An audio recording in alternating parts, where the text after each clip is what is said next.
Assalamualaikum warahmatullahi wabarakatuh. Dengan kesempatan kali ini, saya akan memoderatori jalannya presentasi kelompok 7 dengan mata kuliah karakteristik dan kompetensi anak dan remaja yang diampu oleh Bapak Hardiansyah Masya MPD dengan tema psikososial, moral, dan spiritual. Kelompok 7 ini beranggotakan dengan saya sendiri, Mas Ayu Mararia Sabila, Ade Kodijah, Kusna Kartika Aprilia Roza, Sylvia Oktaviani, dan Yustika Permatasari. Dalam pendidikan dan pembelajaran diperlukan suatu pengetahuan akan perkembangan-perkembangan yang terjadi pada peserta didik, di mana aspek-aspek perkembangan peserta didik cukup banyak seperti perkembangan fisik, perkembangan intelektual, perkembangan moral, perkembangan spiritual atau kesadaran beragama, dan hal lain sebagainya. Setiap aspek-aspek tersebut dapat dikaji berdasarkan fase-fasenya untuk membantu dalam memahami cara belajar dan tentunya sikap maupun tingkah laku peserta didik. Selain itu, aspek pembelajaran yang diberikan kepada para peserta didik juga berupa pendidikan moral dan spiritual untuk membantu pribadi-pribadi yang sesuai dengan harapan bangsa yang dituliskan pada tujuan pendidikan bangsa Indonesia. A. Definisi perkembangan moral dan spiritual peserta didik. Secara etimologi, istilah moral berasal dari bahasa Latin mos, moris atau adat istiadat, kebiasaan, cara tingkah laku, kelakuan. Mores adalah adat istiadat, kelakuan, tabiat, watak, atau akhlak. Sedangkan moralitas merupakan kemauan untuk menerima dan melakukan peraturan, nilai-nilai dan prinsip-prinsip moral. Perkembangan moral juga merupakan perubahan-perubahan perilaku yang terjadi dalam kehidupan anak berkenaan dengan tata cara, kebiasaan, adat atau standar nilai yang berlaku dalam kelompok sosial. Anak-anak ketika dilahirkan tidak memiliki moral atau immoral, akan tetapi dalam dirinya terdapat potensi moral yang siap untuk dikembangkan. Pengertian spiritual dan perkembangan spiritual. Spiritual berasal dari bahasa Latin atau spiritus, yang berarti napas atau udara. Spirit memberikan hidup, menjiwai seseorang, mempunyai kepercayaan atau keyakinan berarti mempercayai atau mempunyai komitmen terhadap sesuatu atau seseorang.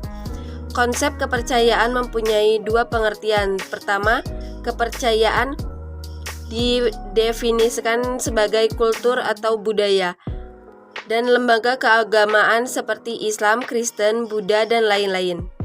Kedua, kepercayaan didefinisikan sebagai sesuatu yang berhubungan dengan ketuhanan, kekuatan tertinggi, orang yang mempunyai wewenang atau kuasa. Sesuatu perasaan yang memberikan alasan tentang keyakinan dan keyakinan sepenuhnya harapan. B. Karakteristik perkembangan moral dan spiritual remaja. Dalam perkembangan moral dan spiritual pada remaja ada beberapa karakteristiknya. Adapun karakteristik perkembangan moral pada remaja yaitu terdapat nilai-nilai moral yang mana artinya seruan untuk berbuat baik dan larangan berbuat keburukan. Seseorang dikatakan bermoral apabila tingkah laku orang tersebut sesuai dengan nilai-nilai moral yang dijunjung tinggi. Pada masa remaja, individu tersebut harus mengendalikan perilakunya sendiri agar sesuai dengan norma dan nilai yang berlaku di masyarakat. C. Faktor yang mempengaruhi perkembangan moral dan spiritual remaja. Moral dan perilaku keagamaan adalah aspek yang berkembang pada diri individu melalui interaksi antara aktivitas internal dan pengaruh stimulus eksternal. Faktor yang besar pengaruhnya bagi perkembangan moral dan perilaku keagamaan individu. Faktor lingkungan yang berpengaruh terhadap perkembangan moral dan perilaku keagamaan individu mencakup aspek psikologi, sosial, dan budaya baik yang terdapat dalam lingkungan keluarga, sekolah, maupun masyarakat. Adapun faktor yang mempengaruhi perkembangan moral remaja. 1. Faktor tingkat harmonisasi hubungan antara orang tua dan anak. 2. Faktor lingkungan memegang peran penting terutama lingkungan masyarakat. 3. Tingkat penalaran. Faktor-faktor yang mempengaruhi perkembangan moral dan spiritual peserta didik. Berbagai aspek perkembangan pada peserta didik dipengaruhi oleh interaksi atau gabungan dari pengaruh internal dan faktor eksternal. Begitu pula dengan perkembangan moral dan spiritual dari peserta didik. Meskipun kedua aspek perkembangan tersebut dipengaruhi oleh faktor eksternal dan internal yang hampir sama, tetapi kadar atau bentuk pengaruhnya berbeda. Faktor yang mempengaruhi perkembangan moral dan spiritual meliputi faktor internal dan faktor eksternal. Faktor internal meliputi sifat atau pembawaan dari diri sendiri dalam perkembangan moral berupa sifat-sifat yang diturunkan, dan pada perkembangan spiritual berupa keyakinan. Faktor eksternal meliputi keluarga, masyarakat sekitar, sekolah, dan tentunya budaya. Perkembangan psikososial remaja tahap awal 10-14 tahun. Pada tahap ini, adapun perkembangan psikososial remaja tahap awal ini terdiri atas yang pertama, tahap perkembangan, yaitu merasa cemas terhadap penampilan atau fisik, adanya perubahan hormonal, adanya perubahan perilaku dan pemberontakan, adanya perasaan membutuhkan keadilan dan cenderung lebih sering menuntut jika ia merasa diperlakukan tidak adil. Yang kedua, dampak atau pengaruh terhadap anak, yaitu kesadaran diri seorang anak akan meningkat, perubahan fisik, bersikap lebih kasar, dan menuntut untuk lebih sama dengan teman sebayanya. Yang ketiga, dampak atau pengaruh terhadap orang tua, yaitu orang tua merasa anaknya lebih fokus terhadap dirinya sendiri, orang tua harus meninjau pergaulan dari anaknya, orang tua harus lebih memberikan pengertian dan perhatian yang ekstra terhadap anaknya. Perkembangan psikososial remaja pertengahan 15-16 tahun. Pada tahap ini, adapun perkembangan psikososial remaja pertengahan ini terdiri atas yang pertama, tahap perkembangan, yaitu 1. Lebih mampu berkompromi, 2. Belajar berpikir secara independen dan membuat keputusan sendiri, 3. Merasa perlu mengumpulkan pengalaman baru dan mengujinya walaupun beresiko.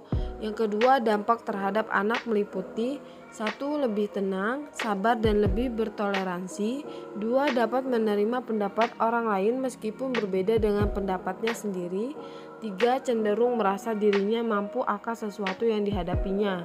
Yang ketiga, efek terhadap orang tua meliputi 1. Adanya perasaan cemas yang dirasakan oleh orang tua terhadap perkembangan anaknya, 2. Orang tua lebih membatasi dan menetapkan aturan yang bisa atau yang tidak bisa. Materi yang selanjutnya yaitu perkembangan psikososial remaja tahap akhir, yaitu tahap 17-19 tahun. Pada tahap ini, adapun perkembangan psikososial remaja pertengahan terdiri atas 1. Tahap perkembangan, meliputi yang pertama, kepribadian seseorang remaja lebih ideal, terlibat dalam kehidupan, pekerjaan, dan hubungan di antara keluarganya. Yang ketiga, lebih mampu membuat hubungan yang lebih stabil dengan lawan jenisnya. Yang keempat, hampir siap untuk menjadi pribadi yang dewasa dan mandiri. Yang kedua, dampak terhadap anak, meliputi yang pertama, cenderung mengeluti masalah sosial atau politik, dan bisa juga mengeluti nilai-nilai agama, bahkan bisa memutuskan untuk pindah agama. Kedua, mempunyai pasangan hidup yang lebih serius terhadap lawan jenisnya dan cenderung menghabiskan waktu dengannya. Yang terakhir, cenderung merasa pengalamannya berbeda dari orang tuanya. Yang keempat, ada kecenderungan untuk hidup mandiri dan pisah rumah dari orang tuanya. Efek yang terakhir, efek terhadap orang tua, meliputi orang tua menjadi tegang dan cenderung stres karena penolakan agama yang dilakukan oleh anaknya. Keinginan orang tua untuk melindungi anaknya bisa menjadi bentrokan karena anak merasa dirinya bisa hidup mandiri tanpa orang tuanya.